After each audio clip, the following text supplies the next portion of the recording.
इस साल बहुत महत्वपूर्ण है।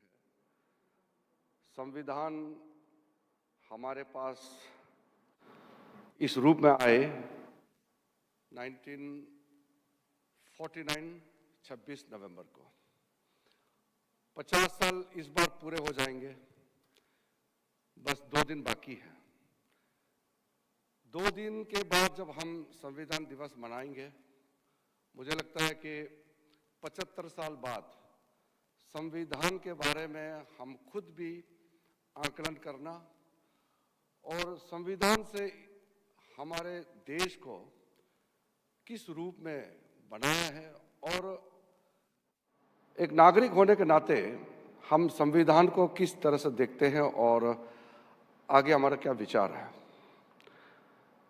संविधान किताब जरूर है, मगर संविधान हमारे जीवन का एक तरीके से एक नागरिक होने के नाते जीने का एक शैली भी होना चाहिए। संविधान के बारे में बहुत लोग अपना विचार रखते हैं और बहुत खूबसूरत विचार हमारे सामने में समय समय में रखते रहते हैं और एक लोकतंत्र होने के नाते वो भी हमारा पार्लियामेंट्री डेमोक्रेसी, संसदीय कार्य प्रणाली हमारे जो हाथ में है, उसमें आप लोग जानते ही हैं संविधान को समय समय में अलग अलग तरीके से रूपरेखा किया है। संविधान संशोधन समय समय में होते आए हैं, लेकिन कुछ जजमेंट ऐसा है जो सुप्रीम कोर्ट के माध्यम से आए हैं जिसमें कुछ पाबंदियां भी रखा है। अब मैं इस विषय में तो नहीं जाऊंगा कि संविधान का बदलाव कैसे होता है और कैसे किया जाता है और कितना तक किया जाना चाहिए, वो एक विषय बहुत लंबा डिबेट हो जाएगा। लेकिन इतना तो सबको मालूम है कि संविधान एक स्टैटिक तो नहीं है, संविधान एक जर्नी है और उस जर्नी में कई बदलाव होते आए हैं और आगे भी होते रहेंगे।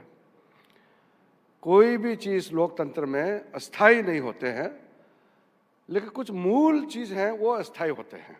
वो मूल चीज़ें हैं, उसको हम छेड़छाड़ नहीं कर सकते हैं और नहीं करना चाहिए। हमने भी इतने सालों से हम पार्लियामेंट के मेंबर रहे हैं। मैं हमारा देश का कानून मंत्री के रूप में भी काम किया है और कई विभागों को मैंने देखा है। पूरा ज्ञान हमारे पास नहीं है कि संविधान बनाते समय क्या हुआ था और कुछ छोटी छोटी घटनाएं भी हैं, कुछ बड़ी घटनाएं भी हैं। कई चीज़ें हैं जिसका हम नज़रअंदाज कर देते हैं या किसी तरीके से हमारे सामने में उभर के नहीं आए हैं, ऐसे भी होते हैं। आज मुझे ऐसा लगता है कि बहुत अपना विचार रखने से ज़्यादा लाभ होगा। मैं 1-2 पॉइंट आपके सामने में रखूंगा जो हम एक किताब के रूप में संविधान दिवस के शुभ अवसर पर निकालने वाले हैं। हमारे पास जो मोटा सा किताब है संविधान, ओरिजिनल जो हैंड रिटन है, इतना खूबसूरत संविधान है और जो हैंड राइटिंग है उसका बराबर हैंड राइटिंग आज मैंने देखा नहीं आज तक। इतना खूबसूरत जो ओरिजिनल कॉन्स्टिट्यूशन का जो रूप है वो देखने में बहुत मज़ा आता है। तो जब संविधान तैयार कर रहे थे उस समय संविधान के निर्माताओं के मन में क्या था होगा। अब तो हमारे पास संविधान है तो हम पढ़ते हैं ये संविधान है। जब संविधान नहीं बनी थी तो मन में क्या होगा कि कैसे संविधान बनना चाहिए, कुछ तो होगा, तभी तो आज इस रूप में हम संविधान को देख रहे हैं। इसका लेगेसी क्या है, इसका जो आगे का जर्नी क्या है। जो किताब हम परसों निकालने वाले हैं, आदरणीय राष्ट्रपति जी के हाथों जो किताब रिलीज़ करने वाले हैं, 2 किताब हम रिलीज़ करेंगे। वैसे ट्रांसलेशन संस्कृत वगैरह वो भी है कार्यक्रम, लेकिन मुख्य रूप से हम 2 किताब निकालने वाले हैं। एक ग्लिम्स होगा संविधान का, एक झलक होगा जिसमें इंस्पिरेशन कहाँ से मिला है संविधान का। संविधान के हर पन्ने में, हर चैप्टर में अलग अलग चित्र है। हमारे सिविलाइजेशनल हेरिटेज कहाँ कहाँ से किस तस्वीर को किस चैप्टर में डाला है। अगर फंडामेंटल राइट्स में कोई गीता से कोई तस्वीर डाला है तो किस लिए डाला है। हर पन्ने में, हर चैप्टर में कारण है, और कभी कभी लोग मिस इंटरप्रेट कर देते हैं किसी कारण से। लेकिन जो संविधान निर्माताओं ने जब संविधान निर्माण किया, बहुत बारीकी से हर पहलू को देख करके संविधान का रचना किया है। और मैं ये भी देखता हूँ, क्योंकि हम लोग चुनावी राजनीति में रहते हैं, इसलिए लोगों से तो मिलता ही हूँ, और मैं लगभग 30 साल से एक्टिव पॉलिटिक्स में हूँ, 7 चुनाव लड़ चुका हूँ। तो आम लोगों को संविधान का मूल भावना या संविधान के पीछे का कई बातें जानकारी नहीं है। तो हम लोग सोचते हैं कि 75 वर्ष पूरा होने पर संविधान किताब तो है, लेकिन उसको एक रूप देने के लिए जो 2 किताब निकाल रहे हैं, उसको हम जन जन तक पहुंचाना चाहिए। हर एक कोने में हमारा नागरिक बैठे हैं, उसको मालूम होना चाहिए कि संविधान का मूल भाव क्या है। अब जब 9 दिसंबर 1947 को पहली बार कॉन्स्टिट्यूएंट असेंबली मिले थे, इसी दिल्ली में जब 9 दिसंबर 1946 को मिले कॉन्स्टिट्यूएंट असेंबली, वो हमारा देश का एक कहा जाए तो जो इंडिपेंडेंट इंडिया का जर्नी का शुरुआत है। 389 मेंबर्स थे। 389 मेंबर्स ओरिजिनली नियुक्त किया गया था, जिसको अलग अलग ग्रुप में बांटा गया था। 292 मेंबर्स वो ब्रिटिश इंडियन प्रोविंसेस से नियुक्त किया गया था। 93 मेंबर्स प्रिंसली स्टेट से नियुक्त किया गया था, और चीफ कमिश्नर्स प्रोविंस से 4 मेंबर्स थे। जब विभाजन हो गया देश का 1947 अगस्त के बाद, ये मेंबरशिप जो है 389 से 299 हो गई, क्योंकि मुस्लिम लीग इस कमिटी से विड्रॉ करके वो अलग राष्ट्र बन गए। तो हमारे पास टोटल 299 मेंबर्स रह गए थे। तो उसके बाद जब ये आगे चले, उनका आपको मालूम है डायरेक्टली इलेक्शन तो नहीं हुए थे उस समय, सब लोग इनडायरेक्टली इलेक्टेड थे प्रोविंशियल लेजिस्लेटिव असेंबली से, सिंगल ट्रांसफरेबल वोट्स के माध्यम से चुन के आए थे। और इसका जो विचार है, इसका जो पहला कदम है, वो कैबिनेट मिशन प्लान जो 1946 में हुए थे, उसके तहत कॉन्स्टिट्यूएंट असेंबली बने थे। बाद में जब ड्राफ्टिंग कमेटी जब गठन हुआ, तो आप सबको मालूम है डॉक्टर बी आर अम्बेडकर इसका अध्यक्ष रहे, और 26 अगस्त 1947 को ड्राफ्टिंग कमेटी का फॉर्मेशन हुई। और ड्राफ्टिंग कमेटी ने रिपोर्ट 4 नवंबर 1946 को सौंपा, 1948 को, और 26 नवंबर 1949 को इसका एडॉप्शन हुआ, और 26 जनवरी 1950 को इसका इम्प्लीमेंटेशन शुरू हुई। 8 मेजर कमेटियां बने हुए थे कॉन्स्टिट्यूएंट असेंबली का जर्नी, और कई कमेटियां हैं, उसका जिक्र करके फायदा नहीं है। कॉन्स्टिट्यूएंट असेंबली में जब बहस हुई, उसमें मैंने कुछ डिबेट्स डिस्कशन सुना है, वो सुनने लायक है। कई मेंबर्स ने अच्छे अच्छे सुझाव दिए हैं, और जो 15 महिलाएं मेंबर्स थी, उनका जो सुझाव है कॉन्स्टिट्यूएंट असेंबली में, वो सुनने लायक है। बहुत बड़ा योगदान हमारे women members of the constituent assembly में अपने बात रखी है। कॉन्स्टिट्यूएंट असेंबली का आपको मालूम है 9 दिसंबर 1946 को पहला चेयर डॉक्टर सच्चिदानंद सिन्हा जी, क्योंकि वो टेम्पररी थे, उस पर कोई शुरुआत करना था। बाद में permanent president doctor Rajendra Prasad को चुना गया 11 दिसंबर 1946 को। आपको मालूम है कॉन्स्टिट्यूएंट असेंबली 2 साल 11 महीने और 18 दिन काम किए, 11 सेशन 165 दिन। उसके बाद जो ड्राफ्टिंग कमेटी का काम है वो मैंने देखा कई तीखी बहस भी हुई है, फियर्स डिफरेंसेस ऑफ ओपिनियन, और हर एक मेंबर का जब हम लोग सुनते हैं तो लगता है कि हर एक पॉइंट बहुत ही इम्पोर्टेंट है। और 17 दिसंबर 1947 को जब डॉक्टर B.R. अम्बेडकर ने इंटरवीन किया, उसका भी सुनने लायक है। बहुत हाई स्टैंडर्ड का डिबेट्स एंड डिस्कशन उस समय हुई। संविधान आजकल तो बहुत एक फैशन भी हो गया, कुछ लोग तो संविधान किताब पकड़ के लहराते रहते हैं, लेकिन संविधान को मैं मानता हूं, और मैं निजी तौर पर तो मानता हूं, मगर कोई इसमें असहमत नहीं होगा, सब सहमत होगा।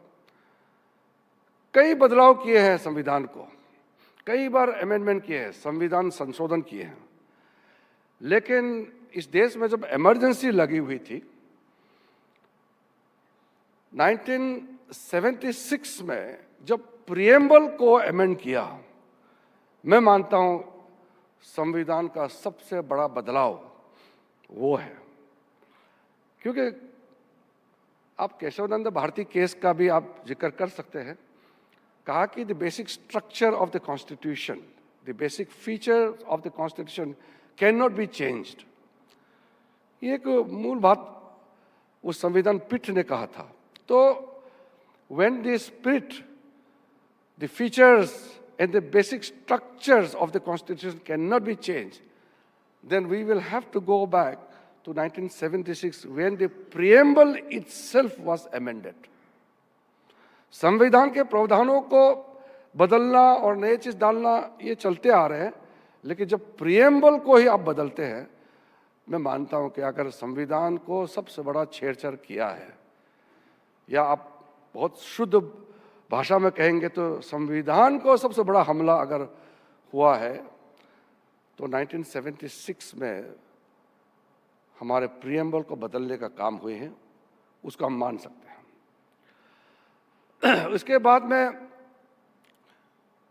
कई चीजें हैं संविधान के बारे में हम कहेंगे, लेकिन कभी कभी मुझे लगता है कि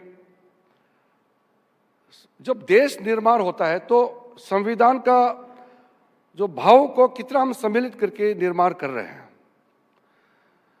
संविधान अब 75 साल तो हो गए हैं, और 75 साल हिस्टोरिकल टाइमलाइन में तो इतना लंबा नहीं है, लेकिन हमारा जीवन काल में हम अगर इसको तोल के देखेंगे तो ये एक बहुत लंबा यात्रा है। 75 years journey of the Indian Constitution. I can term it as a glorious journey of Indian Constitution. तो कॉन्स्टिट्यूशन में कई प्रावधानों हैं जिसको हम बैलेंस रूप से देखना चाहिए, लेकिन हमारा देश में एक चीज मैंने देखा है, संविधान में जो आपका अधिकार है, सिटीजन्स का जो फंडामेंटल राइट्स, या उसका कॉन्स्टिट्यूशनल राइट्स भी बोलिए, उस पर बहुत बड़ा जोर देता है। इवन सुप्रीम कोर्ट, हमारा chief justice, former chief justice साहब अभी जो बोले हैं, जस्टिस यू ललित, काफ़ी हम लोग साथ में तालमेल में काम किए हैं। कॉन्स्टिट्यूशन बेंच से भी और आम कोर्ट में भी हमेशा constitutional right and constitutional protection, fundamental rights पे बहुत जोर देते हैं, लेकिन अक्सर हम ये कम देखने को मिलता है फंडामेंटल ड्यूटीज के ऊपर में। एक नागरिक का कर्तव्य क्या है। संविधान में तो कर्तव्य को भी इतना तवज्जो दिया है जितना आपका अधिकार है। देश महान तभी होगा जब अधिकार के साथ साथ आपका कर्तव्य को भी उतना ही आप बल देंगे। ये एक साइड नहीं चल सकते हैं। किसी किसी राष्ट्र का निर्माण होते समय हमने देखा है, इवन अमेरिका, जिसको एक तरीके से ओल्डेस्ट डेमोक्रेसी कहते हैं, बट मदर ऑफ डेमोक्रेसी तो इंडिया है, तब भी उनका राष्ट्रपति 1960 में जॉन एफ कैनेडी अपना उद्घाटन भाषण में ही कहता है कि ये मत पूछो कि देश ने हमको क्या दिया है, ये पूछो कि देश के लिए क्या किया है। तब जाके देश महान होता है। देश महान अपने आप से देश खड़ा नहीं होता है, उस देश में रहने वाले जो नागरिक है वही किसी देश को महान बनाते हैं। हम ये मानते हैं कि जो विकसित भारत का नारा प्रधानमंत्री मोदी जी ने दिया है, उसमें अगर नागरिकों का अधिकार के साथ साथ हमारे कर्तव्य को भी बल देंगे तो विकसित भारत बनने से कोई रोक नहीं सकते हैं। इसलिए प्रधानमंत्री जी ने हर बार नागरिकों को प्रोत्साहन किया है कि आप अपना दायित्व को निभाइए और आपका अधिकार प्रोटेक्ट करना ये सरकार का दायित्व है। गवर्नमेंट बच नहीं सकते हैं। We are committed to ensure the full protection of the civil rights of the citizens of this country. नागरिकों के कर्तव्य को पहल अगर वॉलंटरी हो तो सबसे अच्छी बात वही है। तो इसको बैलेंस रूप से हम लोग देखना चाहिए। दूसरा, आप अक्सर बहस करते हुए सुनते रहते हैं, मैं भी सुनते रहता हूँ, इसलिए मेरा दिमाग में जो आया मैं आपको बोल रहा हूँ। मैं सोच के नहीं आया हूँ, मैं सोचा किस रूप में आप चर्चा करेंगे, मैं सोचा शायद बैठ करके क्वेश्चन आंसर होगा, तो मैंने सोच के नहीं आया, रैंडमली मैं आपको बता रहा हूँ। बाबा साहब अम्बेडकर ने एक बात बहुत जोर देकर कहा था कि for a country to move ahead successfully one must have a strong centre. लेकिन exactly doctor B R Ambedkar ने स्ट्रॉन्ग सेंटर जो कहा है, एग्जैक्टली उस रास्ते पे आखिर हमारा संविधान उस रूप में नहीं आए। संविधान फेडरल भी है, क्वासी यूनिटरी भी है। कई सब्जेक्ट्स हैं जो स्टेट गवर्नमेंट तय करते हैं, कई सब्जेक्ट हैं सेंटर तय करते हैं। विवाद होने पर सेंटर पार्लियामेंट प्रिवेल करते हैं। तो जब अंबेडकर साहब ने कहा कि एक स्ट्रॉन्ग सेंटर होना चाहिए, इसका मतलब ये है कि a country must remain United. क्योंकि हम एक हद से आगे हर राज्य का अधिकार दे देंगे तो वो कहाँ तक ले जाएगा, वो सीमा को भी तो तय करना पड़ेगा। एक राष्ट्र को एकत्रित होकर के एक राष्ट्र की तरह ही आगे बढ़ना चाहिए। लेकिन जो फेडरल स्ट्रक्चर का प्रोविजंस जितना भी है उसका भी उल्लंघन ना हो। Those subjects which are listed in the state list must be given full respect, and which are in the domain of the central government must also be given equally same respect. तो अब अक्सर ये होता है कि जो party जिस राज्य को चलाते हैं वो उस हिसाब से बोलते हैं, वो ऐसा सोच के बोलते हैं या ऐसा ही चाहते हैं, ये मैं नहीं कह सकता हूं, लेकिन अपना सुविधा अनुसार। अब कोई राज्य इतना तक भी कह देते कि सेंट्रल एजेंसीज हमारा स्टेट में कोई अधिकार नहीं होना चाहिए आने का, तो सेंट्रल एजेंसी बैठ के कहाँ करेंगे? The state is made up of states, the whole nation is constituting of all the states and UTs. तो सेंटर का अगर स्टेट पे किसी तरह से कोई अधिकार नहीं रहेगा एजेंसियों को लेकर के, या जो कोई सेंट्रल बॉडीज होते हैं, तो फिर उसमें प्रॉब्लम होगा। तो इसी प्रकार से मैं मानता हूं कि हम अपना सुविधा अनुसार बोलते हैं, मगर जब काम करते समय वो ध्यान रखना चाहिए कि कहीं हमारा एक कन्वीनियंट पॉलिटिकल पोजीशन देश का जो एकता उस पर कोई नुकसान तो नहीं पहुंचा रहा है, हमारा सॉवरेनिटी पे कोई नुकसान तो नहीं पहुंचा रहा है। अगर कोई असेंबली अपना आप रेजुलेशन मूव कर देंगे कि हम भारत से अलग होना चाहते हैं, तो आप इसको कैसे आप मानेंगे? It will be totally unconstitutional move, it will be null and void ab initio. तो इसलिए मैं मानता हूं कि समय समय में पॉलिटिकल पार्टीज अलग अलग स्टैंड देते आए हैं और स्टैंड बदलते हुए भी हमने देखा है। हमारे सरकार की ओर से मैं बिल्कुल कह सकता हूं कि संविधान का रक्षा के लिए, संविधान का भावना को ध्यान में रखते हुए हमारे सरकार, खास करके जिस सरकार में मंत्री हूं, आदरणीय नरेंद्र मोदी जी के नेतृत्व में ऐसा कोई काम आज तक नहीं किया जिससे संविधान के अंदर जो प्रावधान है और संविधान के भावनाओं को चोट पहुंचे। हमारे ओर से आज तक कभी ऐसा नहीं हुआ। प्रधानमंत्री जी ने शुरू से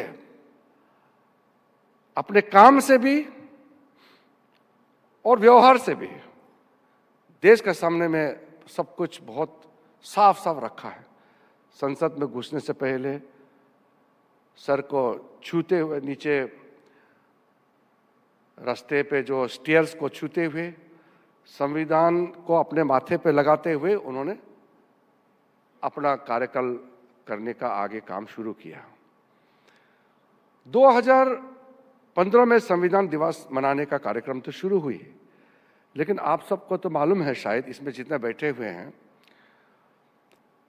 2010 में मोदी जी ने गुजरात में जब मुख्यमंत्री थे तो संविधान यात्रा निकाला। मुझे उतना पता नहीं था कि उसमें प्रधानमंत्री जी ने हम लोगों को बताया नहीं, क्योंकि वो मुख्यमंत्री थे। लेकिन बाद में पता चला कि गुजरात के अंदर में गाड़ी में संविधान किताब रख करके खुद मुख्यमंत्री पैदल आगे चले। वो संविधान जागरण यात्रा था कि नागरिकों को संविधान के बारे में जानकारी देना चाहिए। इस उद्देश्य से संविधान यात्रा गुजरात में पहली बार निकले। कोई मुख्यमंत्री और कोई संवैधानिक पद पर बैठे किसी राजनेता या इंसान या अधिकारी ने इस तरह का काम शुरू नहीं किया जो मोदी जी ने सबसे पहले संविधान यात्रा निकाल करके किया है।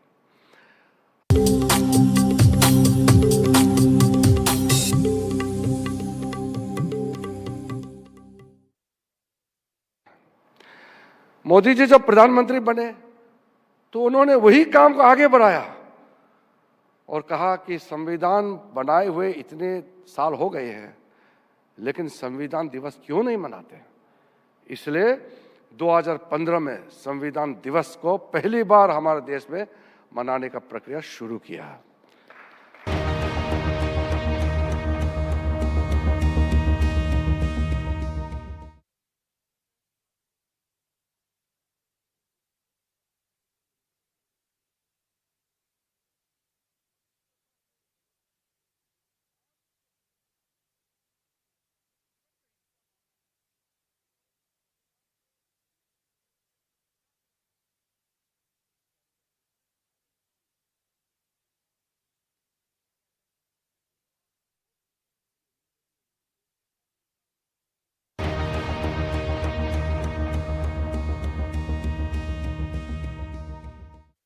मान करते हैं तो मैं बहुत ही फक्र महसूस करता हूं कि ऐसा प्रधानमंत्री जी के साथ में काम कर रहा हूं और एक संवैधानिक पद पर बैठा हूं जो संविधान को इतना इज्जत देते हैं। दूसरा एक विषय है, मैं मानता हूं कि हमारा सिर्फ आसपास के मुल्क ही नहीं, विश्व भर में कितने राज्य हैं, कितने देश हैं जो किसी न किसी तरह से विफल हुए हैं। विफलता का पैमाना अलग हो सकता है, कहीं कहीं तो संविधान को ही कंप्लीटली बदला गया है। और हमारे जो पड़ोसी मुल्कों में भी आप देखिए संविधान का क्या हाल हुए। इमरजेंसी लागू होते हैं और संविधान फिर से बनाते हैं। लेकिन हमारा देश में संविधान को बदलने का जो कोशिश किया वो खुद बदल गए। हमारा संविधान के रचनाओं जो जिस तरीके से किए हैं, मैं कभी कभी बैठ के सोचता हूं कि मैं जैसे कि मैं एक माइनॉरिटी हूं, लेकिन हमारा मन में, दिमाग में ऐसा विचार एक क्षण में भी नहीं आते हैं कि मैं असुरक्षित हूं या हमारा प्रदेश को, हमारा जाति को, हमारे धर्म को किसी भी रूप में खतरा है। क्योंकि जुडिशरी को जो पावर दिया है, जो अथॉरिटी दिया है, पार्लियामेंट का पास जो अधिकार है और एग्जीक्यूटिव के पास जो पावर है, इतना खूबसूरती से बंटाया गया है। मैं किसी दूसरे देश का संविधान को जब देखता हूं तो हमारा देश का संविधान से मैं तुलना नहीं कर सकता हूं। यही तो सक्सेस का राज है। इस राज हमारा जो इतने साल 75 वर्ष के बाद हमारा जो जिस तरीके से हमारा देश आगे बढ़ा है, मैं मानता हूं इसका अलग से ये सक्सेसफुल जर्नी का किताब लिखना चाहिए। मान लो हमारे जर्नलिस्ट, अब यहाँ बहुत सीनियर जर्नलिस्ट बैठे हुए हैं, आप अपने जर्नलिज्म का कार्य करते समय आप हमेशा आप प्राउड फील करेंगे, क्योंकि एज ए जर्नलिस्ट हम कितना फ्री, फेयर और अपने तरीके से काम करने का अधिकार प्राप्त हुए हैं। वो अलग बात है जो सबसे ज्यादा सुबह से रात भर बोलते रहते हैं, सबसे ज्यादा बोलते हैं, वो कभी कभी कह देते हैं कि बोलने का आजादी नहीं इस देश में। ऐसे भी होता है, वही सबसे ज्यादा बोलते हैं। सुबह टीवी खोलो, सोशल मीडिया कहीं भी देखो, वो बोलते रहेंगे और साथ साथ ये भी बोलेंगे कि बोलने का आजादी नहीं है। तो ये भी आजादी है एक तरीके से कि झूठ बोल के आप निकल जाते हैं, मिसलीड भी करते हैं। तो हमारा देश में संविधान ने ऐसा एक माहौल बनाया जिसमें सबको अपना बात रखने का अधिकार है, बेतुक बात रख सकता है, लेकिन मैं मानता हूं कि अपने आप खुद रीजनेबल रिस्ट्रिक्शंस तो डालना चाहिए अपने जुबान पर। सोशली भी हम लोग कहते हैं ना कि ऐसे बातें नहीं करना चाहिए, फैमिली में भी कहते हैं ना ये शब्द इस्तेमाल मत करो। ये हमारा एक सोशल स्टैंडर्ड है जिसको मान्यता सबको देना चाहिए। लेकिन संवैधानिक पद की जिम्मेदारी के साथ मैं कहना चाहता हूं, ऐसा बात ना करें जो देश को नुकसान हो, देश का अखंडता को और देश का एकता को चोट पहुंचे, ऐसा बात नहीं करना चाहिए। इतना रीजनेबल रेस्ट्रिक्शन तो खुद पे डालना चाहिए। बोलने के आज़ादी के नाम में कश्मीर को अलग कर दो, तमिलनाडु को अलग कर दो, ये कोई, मैं नहीं मानता हूं कि ये आज़ादी का, बोलने का आज़ादी का कोई स्टैंडर्ड है। With in the limit ambit of the rights and responsibilities, we are free to do whatever we want to do. ये मैं मानता हूँ। मैंने शुरू में कहा कि ऐसा टॉपिक पर जब बोलते हैं तो बोलने का सीमा भी नहीं है, इतना मैं बोल सकता हूँ। आप लोग का पास सुनने का क्षमता कितना है उसको मैं टेस्ट करना नहीं चाहता हूँ, इसलिए मैं बहुत कम शब्दों में इतना ही बात रखना चाहता हूँ। आप लोगों ने मुझे याद किया, आज ऑल पार्टी मीटिंग हुई, कल से पार्लियामेंट सेशन शुरू है, परसों संविधान दिवस है, तो मैं अपना जिम्मेदारी अच्छी तरह से निभाने का प्रयास कर रहा हूं। तो उसके लिए समय भी चाहिए, लेकिन आपने मेरा समय मांगा, मुझे आमंत्रित किया, आपके बीच में आने का मौका दिया। मैं आपके पूरे टीम को धन्यवाद देता हूं। एनडीटीवी इंडिया, एनडीटीवी 24/7 और एनडीटीवी के पूरे परिवार, आप लोगों का जो क्वालिटेटिव जर्नलिज्म, आपका जो डिवोशन, डेडिकेशन, आपका प्रोफेशनलिज्म, मैं हमेशा से आपको इज्जत देते आया हूं, आगे भी इज्जत दूंगा। आप सबको बहुत बहुत धन्यवाद। जय हिंद।